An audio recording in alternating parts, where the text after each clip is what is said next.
So, ayan.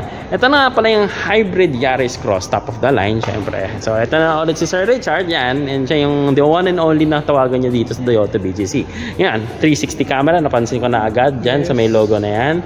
Tapos, 1.6 million yung ano natin, no? Yung 1,610,000. Pero, yung Yaris Cross natin. Yeah, and syempre, pwede yan sa down payment. Di ba, sir? Yan. Pwede yung pag-usapan yan. Ano yan, sure approval na yan. So, with sensor, LED na. Yep. And DRLs, yung mga headlights natin. Daylights po natin. At the same time, para mag-stand out yung design niya. So, yung mesh grill na. Mesh grill po natin. Yeah. Tapos yung logo ng Toyota, yan, naka-embedded naman siya. The logo of Toyota. Yep, emblem. Tapos yung tow hooks, yan. Sana hindi na pa natin mabuklat to ever. Yan, pero yan, kung sakasakaling kailangan nyo, nandyan na yan. Yung sensors, ang cute naman, nandito siya. Ito ba, meron tong 360. Kakasabi lang. Yep. Tapos yung fog light, nandito siya. Medyo mataas yung position ng fog light, in fairness. Tapos siyempre, mapapasin nyo yung character lines natin for, siyempre, aerodynamics. Nice. Para at least mas smooth po yung airflow. pagdadrive. Yeah, that's good. At the same time, siyempre, this is HEV. Yep, so, HEV logo, yan. So, tangkilikin na natin si HEV kasi as of now, NCAP.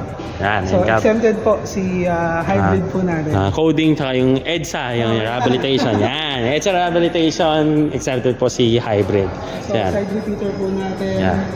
Body color po, yung door handles. Yep. Tapos hard plastic dito sa ilalim. Po, may chrome lining po siya. Yan. Okay, sa roof rail po natin. Two-tone na rin no? Two-tone na siya. Tapos ito yung may roof rail is quite naka-silver siya. Yan. Tanong ko lang, sir. Ito ba natatanggal? Pwede siyang tagalin? Yes, kasi itong bone to, no? Yes po. Ito po kasi ito. For accessories. For halimbawa yung meron kang ilalagay na roof rail. Yan. Roof rail. Yan. Okay. So, shark fin antena. Yan. Shark fin. Yan. Alam mo na yung walk around tour natin, sir. Specific din po, syempre. Yung design po natin dito sa sides po natin. Yan. So, para at least magkaroon ng rin po ng edge po. At the same time, yung design po niya is mas umangat po for the Yaris po natin. And pansin ko dito sa side, fairings pa to? Fairings? Yan. Yung naka-plastic siya para lang, sabihin natin, maprotekta rin yung paint. Yes. Yan. Kasi may mga rock chips dito tatalsik yan. Yan. Tsaka, before tayo pumasok sa loob, keyless entry nga pala siya. Smart key. Yeah, smart key. Yan. Dito, kapain niya yan para mag-lock. Meron ba itong mud flaps? Kung wala, okay. Yes. Mas pogi sa akin pag walang mud flaps. Pero yan, Yaris Cross, crossover siya para kung sakasakaling may mga light terrains lang naman kung dadaanan. Mataas yung sasakyan. Tapos yan, pwede siyang puntahan. Okay, so yan, grab handle na natin. Sasalubong ako ni Sir Richard doon sa passenger seat. Tapos yan, power seats na rin siya. Yan, so sa pinaka-dulo na position. So leather na siya. Okay. Ay, so, hindi naman tayo hino-hold. Ay, hindi naman hino-hold, sir, dahil nagba-vlog tayo itong release. Okay, hindi naman. Yan. Okay, sige. Okay, so back tayo. So, yan, leather seats na siya completely. May mga blue accents na tayo, blue stitches. Yan. Same goes with here. Yan. Kasi di ako nagkakamali, sir, ang international market siguro sa Vietnam, Malaysia, ito ay ambient lighting, di ba? Yes. Tama. Okay. So dito naman sa Philippines, siguro naman mas yung cost na paggawa na yun, naging mas mura lang. Ayos naman. Tapos, before kasi yung, di ba, pagka-hybrid, yep, the logo before is may touch po ng blue. Okay.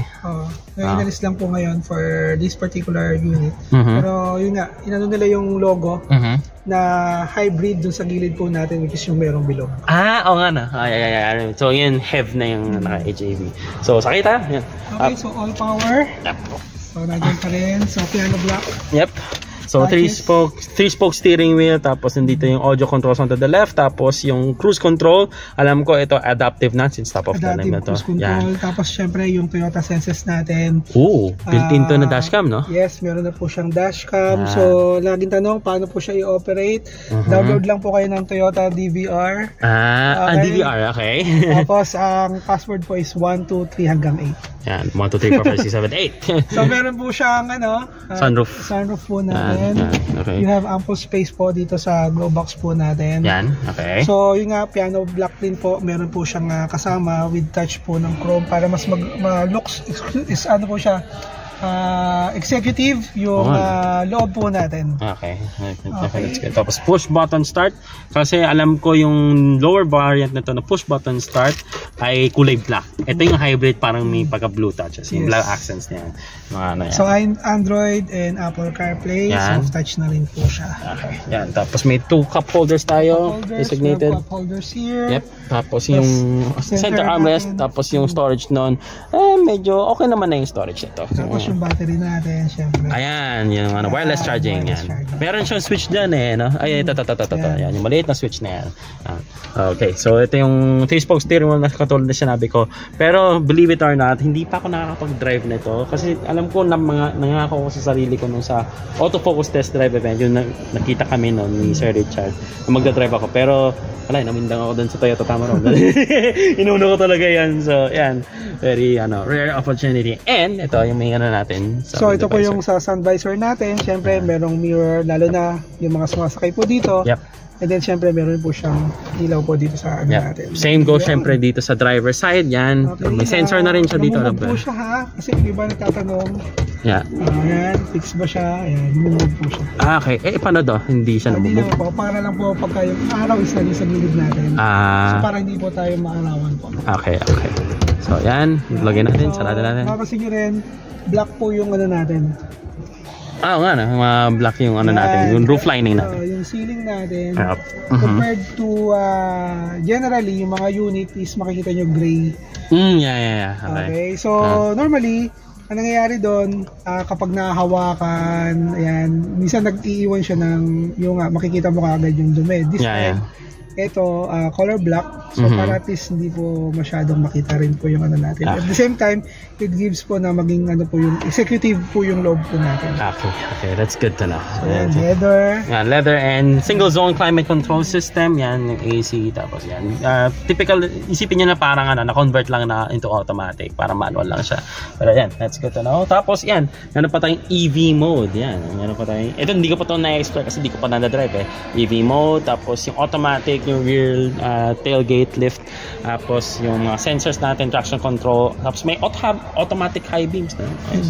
Tapos ito yung adjustment dun sa sa bumbilya. Yes, ito kung sakaling mabigatan ng yung Toyota Race nyo, pwede mo siyang i-adjust. So leveling lamp yan, at least ma-level mo siya. Yeah, exactly. So yan lang naman siguro kailangan natin alamin dito. Let's go back sa rear passenger. So yan, let's shut this up. Static, sorry. Yan, Pioneer speakers nga pala, I forgot to mention. Sabi ko sir, naka-Pioneer speakers na pala to. So ISOFIX. Yan, ISOFIX. International Standard Operation Fix po siya. Yep. Para po sa safety po ng mga bata sa likod natin. Exactly. So 60-40 split, meron po siyang center armrest. May cup holders. And then syempre leather po tayo.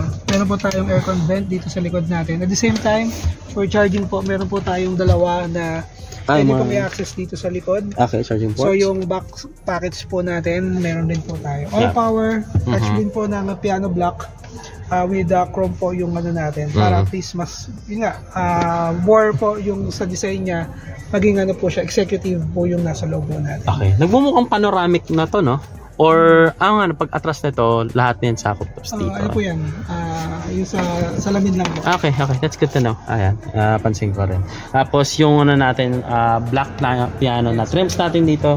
Yan, that's good. Tapos may mga pa yan. May art pa dito. Yan, nandyan sa diolo. Tapos mayroon pa ditong speakers. Obviously, nasa baba siya kasi hindi mo na siya malalagay dito.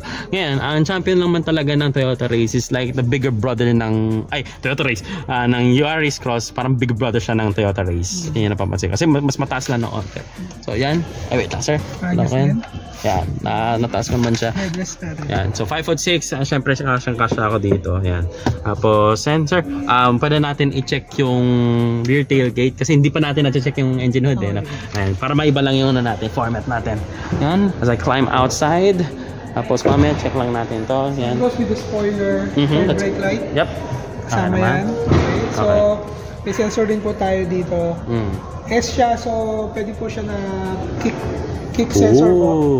Okay. Para to open kasi wala lang po yung susi. Kailangan nasa yung susi. May soft touch din po with back camera siya. So yun. As long as nasa yung susi or katabi mo yung person, to be honest, yan, pwede mo siya. So, ito po yung space po natin with tulip cover. Partition. Ayan. Partition natin. Dyan. Tapos, syempre may ilaw tayo kaya bubuksan natin to. In fairness, lahat LEDs, actually. Tapos sir, the space dito natin. Yep. Ba, meron tayong, so this is a tire saver. Na, tama, no? Tire saver nga siya. Hindi, yung hindi, hayaan mo na. Unless ilabas ko yan, doon ko malalaman yung tire size. Pero at least may fairness so, para ma-evaluate. So, space din po, mga pwedeng paglagyan po dito sa likod po natin. Okay, that's good to know. So, yan po yung natin, soft touch. Okay. Pagsasara natin. 2 seconds, And then you can lock it, no? Nakalagay siya 2 seconds then.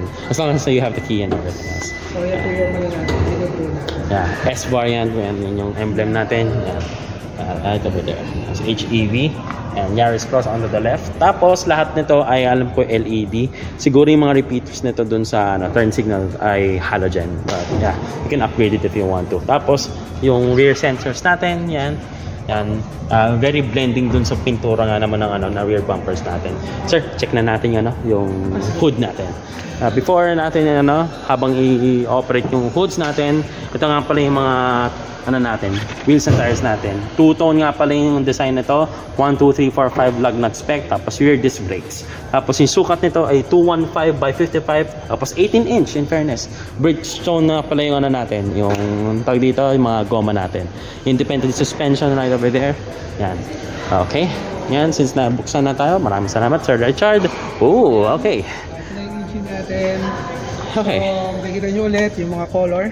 Yan. Which is dumaan po siya sa pre-delivery inspection. Yep. So, anything na nakaroon ako, sir, dalhin nyo lang po sa authorized Toyota dealer. Yes, exactly. Para hindi mo yung natin, yung warranty. Yung maintenance natin, sir. Pwede i-discuss na. For the warranty natin, before the warranty is 3 years warranty. But today, nag-launch po si Toyota Philippines na po siya, maging 5 years warranty po. Okay. Pero the 2 years is conditional.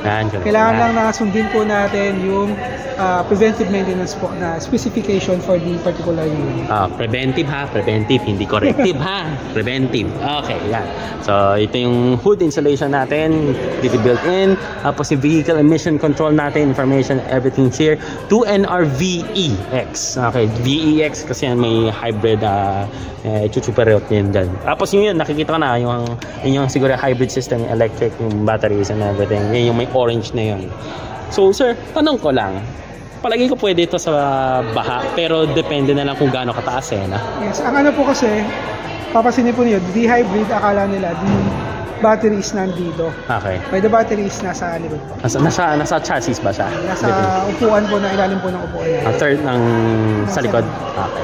So, syempre po, the battery itself, pagka magkaroon lang yan ng konting kahit miss, mag-auto shutdown siya.